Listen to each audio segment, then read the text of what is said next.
Oi, pessoal, tudo bem?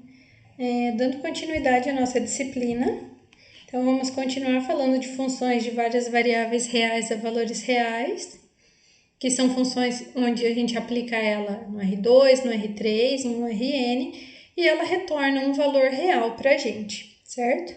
Hoje, então, a gente vai ver o conteúdo sobre limite e continuidade. Vamos começar aqui a nossa aula definindo o que é o limite de uma função de várias variáveis. Então, a gente tem f, que vai do domínio de R2 em R, AB, um ponto de R2, um ponto de acumulação do domínio da f, e L, um número real. Então, a primeira observação aqui, ó, esse AB, ele não é um ponto do domínio, certo? Ele tem que ser um ponto de acumulação do domínio da função f. Então, o limite da f de xy, aqui faltou f de xy, quando xy tende a AB, é L, se dado epsilon, existe um delta maior do que zero, tal que para xy pertencente ao domínio de f, a gente tem essa implicação. O que isso aqui está falando? Conforme eu aproximo xy de AB, certo? Então, a f de xy vai se aproximar de L. Porque esse delta e esse epsilon aqui, eles são números muito pequenos. Então, é isso que essa frase está falando, né? Aqui a gente tem o símbolo de norma, né? De módulo, comprimento. Aqui, se a gente está tratando de um vetor, né? Então, a gente vai ter a norma dessa diferença. Se isso for menor do que um delta, então a função f vai se aproximar de L. Geometricamente, é isso que a gente tem. A gente tem aqui o ponto AB e o ponto XY, certo? Então, ele vai estar dentro de uma bola, né? Aquela norma ali representa essa bola aqui no R2. Conforme o XY se aproxima de AB, né? Essa distância é menor do que delta. Então, aqui nos reais, que é onde está a imagem da função, a função vai estar dentro de um intervalo L menos epsilon, L mais epsilon. De novo, conforme eu aproximo xy do ponto AB, a f de xy vai se aproximar de L. Aqui é uma bola em R2 e aqui é uma bola em R, que é um intervalo, né? Aqui no caso, um intervalo aberto. E aí a gente começa a pensar, quando a gente está em funções reais e a gente tem x tendendo a gente só analisa x tende a pela direita e x tende a pela esquerda, porque esses são os únicos caminhos possíveis, certo?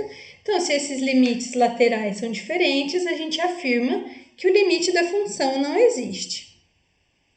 Agora aqui para o caso de R2, a definição está falando que a distância entre a função e o limite, ela é tão pequena quanto se queira, conforme a distância de x, y e AB vai diminuindo, certo?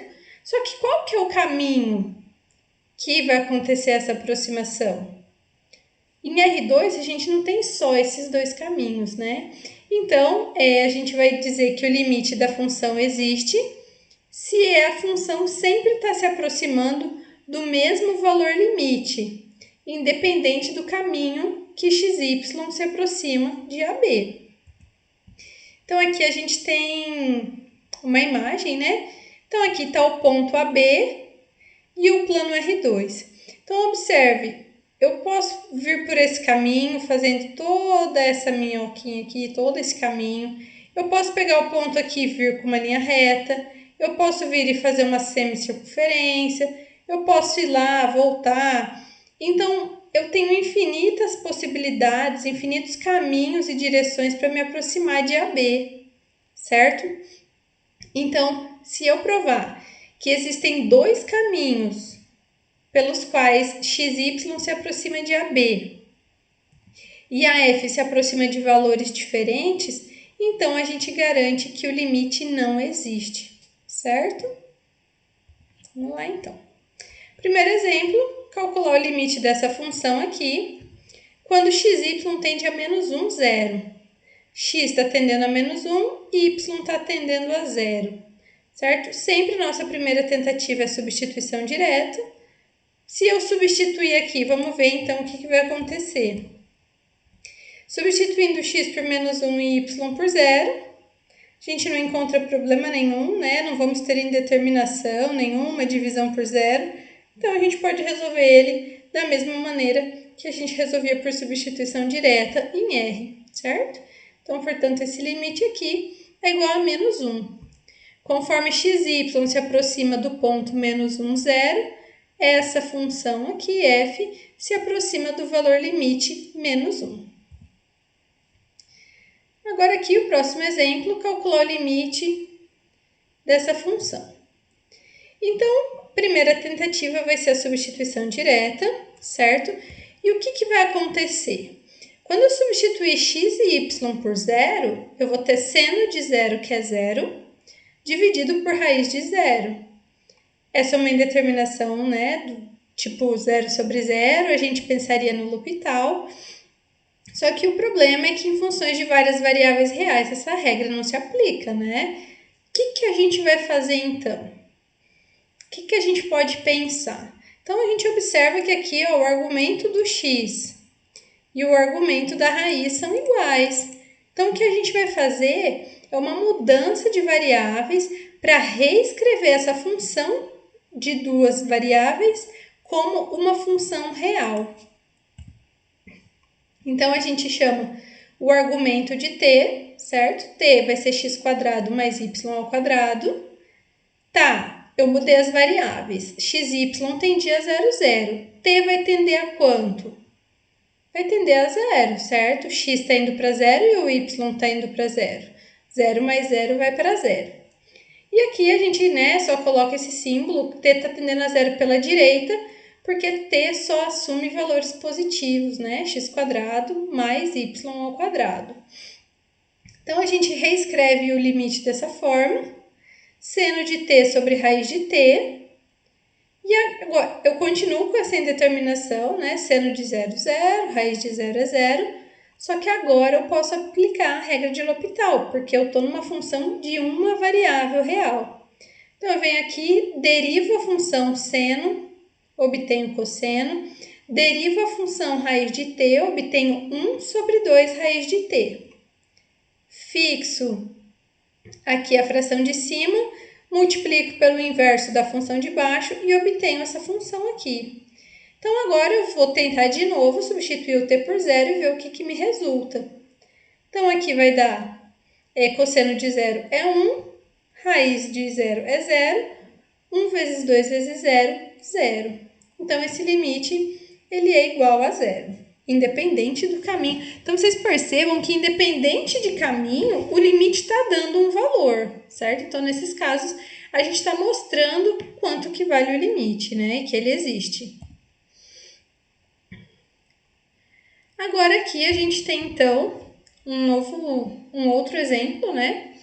Limite de y² menos x² sobre x² mais y².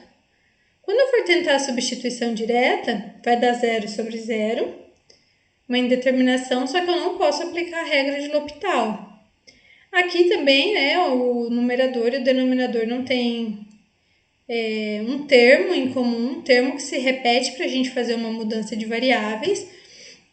Então, isso sugere para a gente usar caminhos, sugere para a gente mostrar que esse limite não existe. Como que a gente escolhe esses caminhos? Quem são esses caminhos, né? A gente tem infinitos, quais que eu vou escolher? Então, sempre os primeiros dois caminhos que a gente escolhe vão ser as retas horizontais e verticais para as quais os pontos estão tendendo, né? Ó, aqui a gente tem x tendendo a 0 e y tendendo a 0, certo? Então, a gente vai escolher os eixos. Qual que é a ideia? Sempre vai ser fixar uma variável e fazer a outra tender ao ponto. Então, aqui no caso, eu vou fixar x em 0, certo? E vou fazer o y tender a 0. Quando eu fixo esse x igual a zero aqui, quer dizer que eu estou indo pelo caminho do eixo y, né? O eixo y é quando x é zero. Então, é isso que eu estou fazendo. Onde tiver x, eu vou substituir por zero. Onde tiver y, eu vou deixar y mesmo. E o y tende a zero. Então, aqui eu vou ter limite de y ao quadrado sobre y ao quadrado. E aí, eu vou simplificar isso antes de passar o limite, né? Y ao quadrado sobre y ao quadrado é 1. E aí, então, o limite de 1 quando y tende a zero é 1. Isso quer dizer, quando eu estou me aproximando aqui pelo eixo x e quando eu estou me aproximando, quando eu estou fazendo x e pelo eixo y e o y tender a zero, o meu limite dá 1. Agora, o segundo caminho que eu vou tentar é fixar a segunda variável e deixar a primeira variando. Então, onde tiver y, eu vou pôr zero e o limite vai ficar só em x. De novo, aqui eu vou ter limite de menos x ao quadrado sobre x ao quadrado. Vou fazer essa simplificação antes de passar o limite. Então, limite de menos 1 quando x tende a zero, menos 1 é uma constante, limite dele vai ser menos 1. O que aconteceu? Quando eu estou me aproximando aqui pelo eixo y, o limite está dando 1. Quando eu estou me aproximando aqui pelo eixo x, o limite está dando menos 1. Então, isso quer dizer que conforme eu escolho dois caminhos diferentes, a função está se aproximando também de valores diferentes. Então, o limite não existe, certo? Porque eles são aqui, ó, diferentes. E aí, eu tenho uma pergunta para vocês. A gente vai resolver aqui com o próximo exemplo. De novo, né, calcular esse limite aqui, quando x e y tende a 0, 0. A primeira tentativa, substituição direta, vai dar 0 sobre 0, não posso aplicar a regra de L'Hopital, não tenho nenhum termo que se repete para fazer uma mudança de variáveis, né? Então, vamos para a próxima tentativa analisar caminhos. A mesma ideia, fixa x e faz o y tender a 0, fixa y e faz o x tender a 0. Então, quando eu faço isso, eu vou obter 0 vezes y sobre 0 ao quadrado mais y ao quadrado, que dá 0 sobre y ao quadrado. Antes de passar o limite, eu faço essa divisão, isso dá 0, certo? 0 dividido por qualquer coisa é 0, né? Desde que não seja outro 0. E então, o limite de 0 é 0, porque é uma constante. Segundo caminho, a gente fixa o y em 0 e faz o x tender a 0, certo? E aí a gente vai obter de novo 0 dividido por x ao quadrado, que dá 0. E aí, então, eu passo o limite. Limite de 0 vai dar 0. Então, eu mostrei aqui que dois caminhos diferentes está dando o mesmo valor limite. O que eu concluo com isso? Pausa dramática. Quem respondeu que o limite é 0, né, se equivocou. Porque a gente mostrou aqui que por dois caminhos a função está se aproximando de 0, mas existem outros infinitos. Então, quando a gente chega aqui, limites por caminhos diferentes está dando o mesmo valor, a gente não conclui nada, a gente continua tentando. Próxima tentativa de caminho por uma reta. A reta y é igual a x.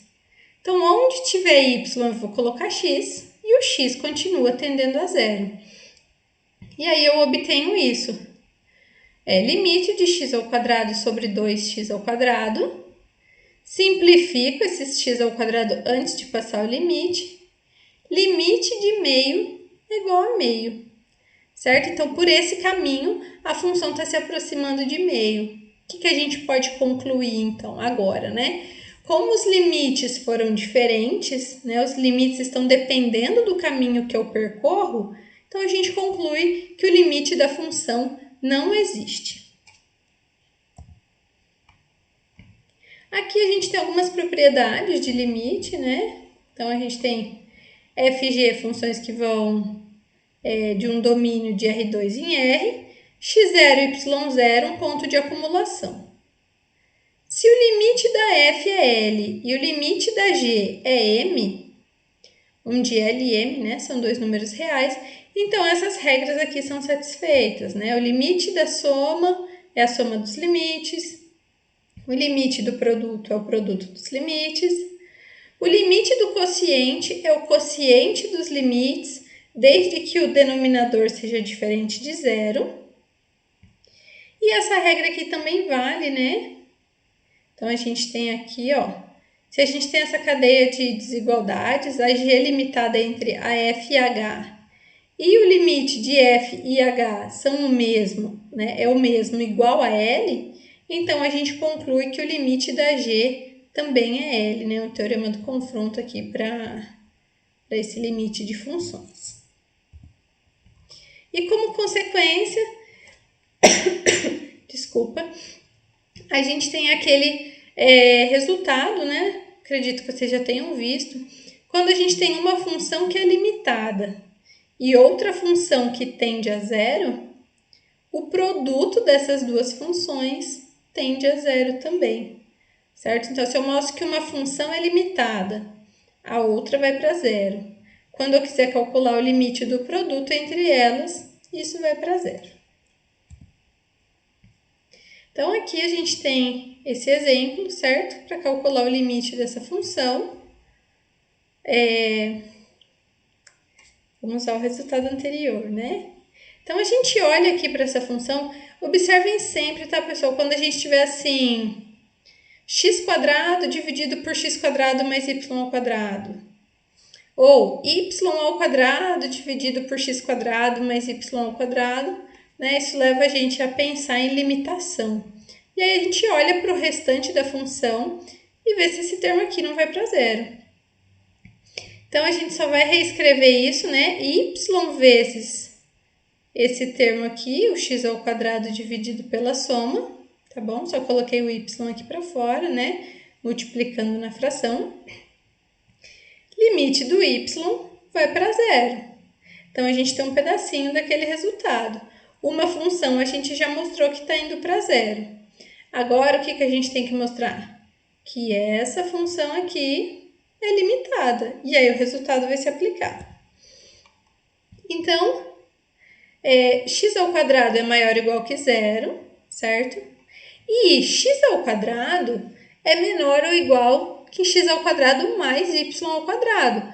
Eu estou somando um termo positivo ou igual a zero. Então, o lado direito ou vai ser maior, ou pelo menos vai ser igual ao que está aqui no meio. E aí, então, porque quem que a gente quer mostrar que é limitado? x² sobre x² mais y². Então, é isso que a gente quer obter aqui no meio, certo? Então, a gente divide essa inequação por x² mais y². Não vai alterar os sinais de desigualdade, porque isso aqui é positivo, né? E a gente pode fazer essa divisão também, desde que xy seja diferente de zero ao mesmo tempo. Então, quando a gente faz essa divisão, a gente obtém que esse termo é limitado entre 0 e 1. Então, eu tenho uma função que vai para zero, vezes uma função que é limitada, aquele resultado me garante que esse limite vai para zero, certo? Então, um exemplo aqui da consequência do teorema que a gente acabou de ver. Quando a gente fala, então, de limite, né, o próximo resultado que a gente vai ver é a continuidade de funções, porque a continuidade de uma função ela é definida por meio do limite. Como que a gente diz que uma função, vamos ler aqui, né? Seja f uma função que vai do seu domínio em R, e x0 e y0 pertencente ao domínio. Então, aqui a gente tem uma diferença. Na definição de limite, o ponto x0, y0, o ponto AB, ele não pertence ao domínio, ele só é um ponto de acumulação, certo? E aqui, para analisar a continuidade, esse ponto precisa estar no domínio da função. Então, a função f, ela vai ser contínua nesse ponto se o limite da f, quando x e y tende a x0 e y0, for o próprio valor da função no ponto, certo? Eu não tenho um salto, não tenho um ponto aberto naquele lugar, né? A função ela vai se aproximar exatamente do valor que ela assume no ponto. E aí, então, né? Um exemplo aqui, verifique se a função é contínua em 0, 0. Faltou o restante, né? Verifique se a função é contínua em 0, 0. Então, o que acontece? Eu tenho essa definição aqui da função, quando x, y é diferente de 0, 0. E no ponto 0, 0, ela é definida como 0, certo? Então, vamos analisar se ela é contínua. Para ela ser contínua, o que precisa acontecer? Eu vou calcular o limite dessa parte aqui, ó, quando xy tende a 0, 0. E esse limite tem que dar o valor da função no ponto, que é 0. Então, vamos lá. É o que está escrito aqui, ó. A função é contínua em 0, 0, se o limite da f, quando xy tende a 0, 0, é a própria f de 0, 0. f de 0, 0 é 0, tá aqui na segunda linha. Certo? Então, né, esse exemplo aqui é o que a gente já fez anteriormente.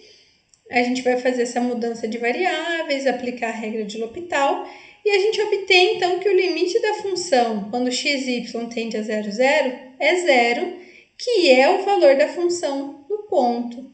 Então, a gente conclui que essa função é contínua no ponto 0, 0. E aqui um outro exemplo, né?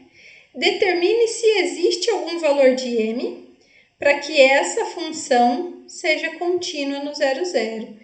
Então, aqui ele não está falando quem que é o valor de m.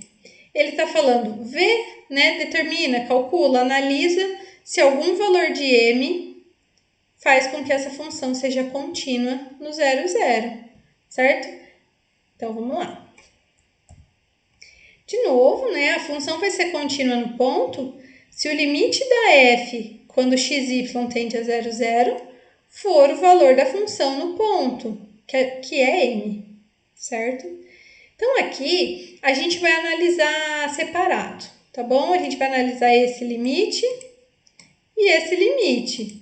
Porque o teorema fala que se essas duas partes, se o limite dessa parte existe e se o limite dessa parte aqui existe, então o limite da soma é a soma dos limites.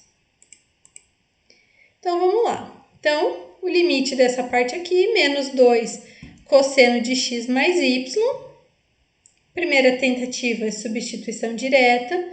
Quando eu substituir x e y por 0, 0, vai dar cosseno de 0, que é 1, vezes menos 2, menos 2.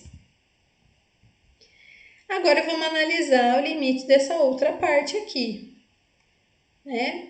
Então, o que a gente vai ter aqui, ó? A gente tem esses termos iguais, né? X ao quadrado mais y ao quadrado, x quadrado mais y ao quadrado.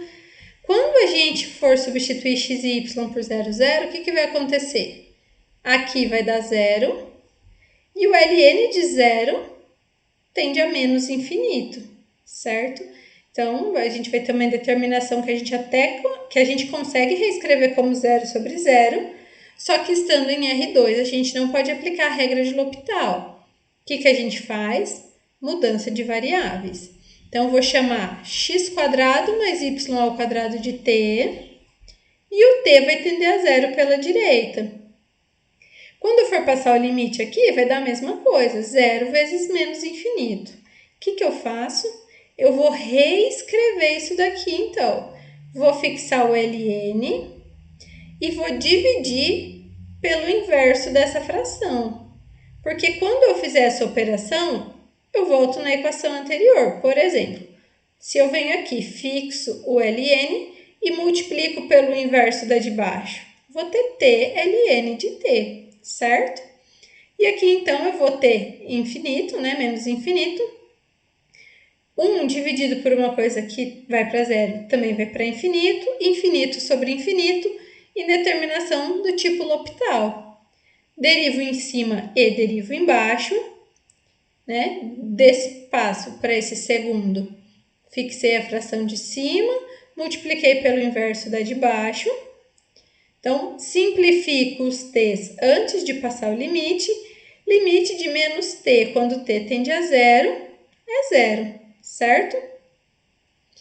Então, somando, né? Lembra que a gente dividiu em duas partes, né? Como cada parte, o limite de cada função existe, então o limite dessa subtração vai ser a subtração dos limites. Então, o limite da função f vai ser 0 menos 2, que é menos 2. Então, o que a gente pode concluir? Para a função ser contínua, esse limite tem que ser igual a f de 0, 0. E a f de 0, 0 é o m. Então, a função vai ser contínua no 0, 0, desde que o m seja igual a menos 2. Certo? E com isso a gente conclui, então, a parte de limite e continuidade de funções reais, de várias variáveis reais. Se vocês tiverem alguma dúvida, vocês podem me encaminhar um e-mail, me procurar nos horários de permanência ou nos horários de encontros síncronos. É isso aí, pessoal. Muito obrigada e até mais.